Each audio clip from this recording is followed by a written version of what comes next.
Good morning, everybody. It's Melissa Paluzzi here with the reading of the month for January 2025. Once again, I'm using the Wisdom of the Oracle deck by Colette Baron-Reid. Yep, I could make a change for January, but I don't want to because these cards are working so well. We have 5 Wednesdays in January. This reading is for the collective, so not all of this is going to apply to everybody, although I do think with these cards there's something in this reading for everybody. So we're going to start off January 1st, well, the whole week, first week of January, which includes a couple days of December. We have the never-ending story. And you could see there that she's looking rather unhappy with herself. She's got a mirror there. That means she has taken stock of herself and she's really finding some regrets and some unhappiness. And this really is about those cycles that we find ourselves in, where we take a look at our life and we don't like how we are about this, and we wish we hadn't have said that at that thing. And it's deeper than that. It's that shadow side that we just don't enjoy interacting with. We don't like to see ourselves as other than lovely and perfect, right? But this energy of this year, 2024, I'm recording this in 2024, this energy of this year is really designed to show you where you need to have your work done.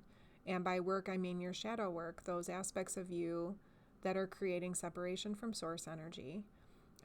They're ingrained, most likely habitual patterns and indoctrination that you received your whole life.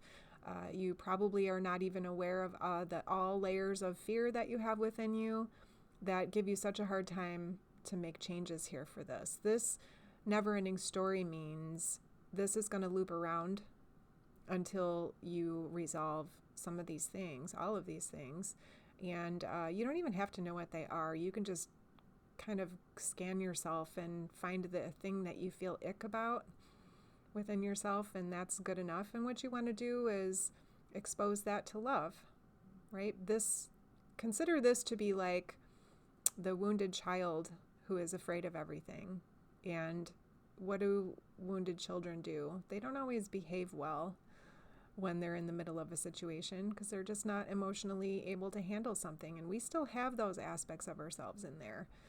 So this first week of January is about seeing yourself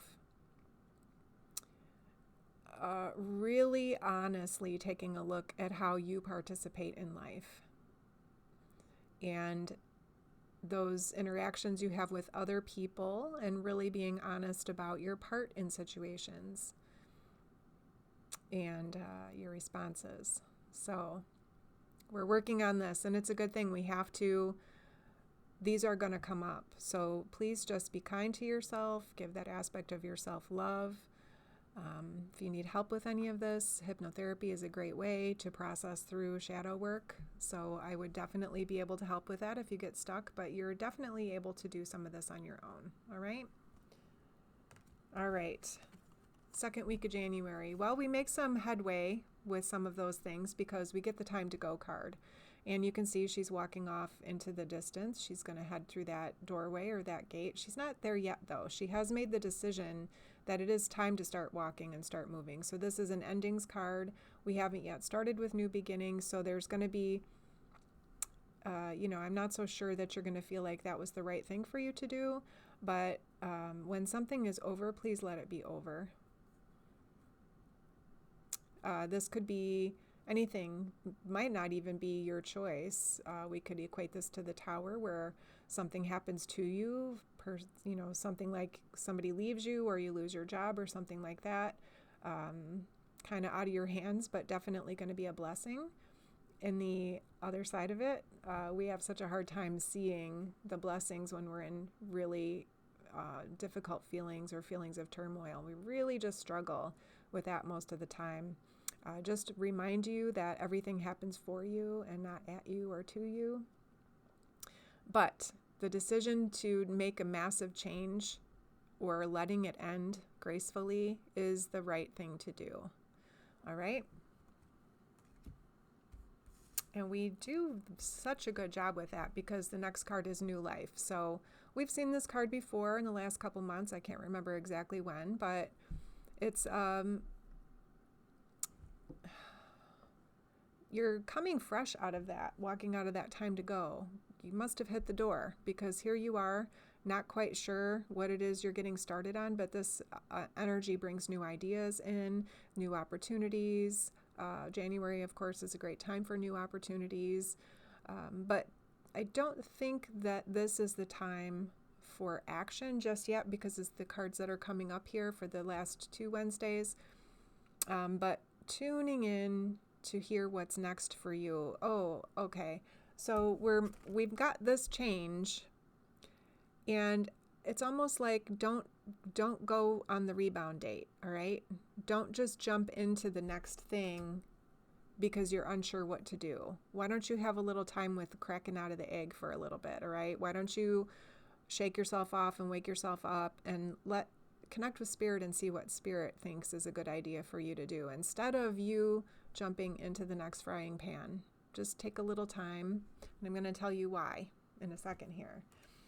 Because we have the yin card, and the yin card is feminine energy, represented by the left side of your body. It is receiving energy into you, and this card actually doesn't want you to take action. This card really wants you to focus in on receiving, all right? Making a conscious effort to receive from source, the manifestations. This is not a time of action, that 4th week of January. We've woken up out of our egg. We're getting some new ideas. The universe is asking you to please let me participate and bring to you what I know is going to be best for you. And just receiving this in love. So I suggest for that 4th week of January that you find as many opportunities as you can to fall into this soft pink energy, and meditate on that and let it roll through your heart space, and allow love and all of those blessings from source to come your way. And the last week of January, we've got some experiences for unfinished symphony. Unfinished symphony means something has not completed, the cycle has not completed. It should, because we're at a number 10 here. 10 is an ending to a new beginning. So we have lots of things changing in January. This one seems a little bit more concrete to me, like our other change maybe was more of a spiritual shift. This one seems more like maybe you haven't finished a renovation or something that you were in the process of. So I suggest, once you discover what this is that you get moving on this. All right, we've done our receiving and we've done our thinking through. So maybe this is a big project that you had going that you put on the back burner for a little while for whatever reason. Time to pull it out. Even if you're, making a quilt and you've got the quilt sitting in the closet for 5 years, get that bugger out. Finish your quilt. You'll be supported by source. See that face in there? Yeah, that face in there means that you're supported. The center of everything that you do is supported. So we have a really busy month for January. I would like to say that you're going to feel awesome, but I don't think that you're going to feel all that comfortable, at least at the beginning. But fall into your faith. Fall into your faith. Let source take care of you. And then you'll be able to begin. You'll feel a new invigoration to pick these things back up again. You had to get rid of some old stuff in order to get this, to get your fire back, to get the wheels moving again. So it is going to happen. Gosh, I'm really excited about the month of January. I typically don't get too freaked out by having to make major changes. I am a Scorpio, and Scorpio is the sign of death and rebirth. So for my life, I have had to do this many times. I've rebuilt myself over again, changed my business how many times. I don't want to say that I want to put myself at the front of line for it, because it's not usually, a fun experience. But it always has benefited me every single time. So I want you guys to have a terrific January. Make the new year amazing, and let's roll with this new energy we have coming in, and let yourself make the changes. Don't be so stuck in your fear that you trap yourself. All right, let source help you. And if you need me in any way, let me know. I can help you too. All right, have a fantastic month.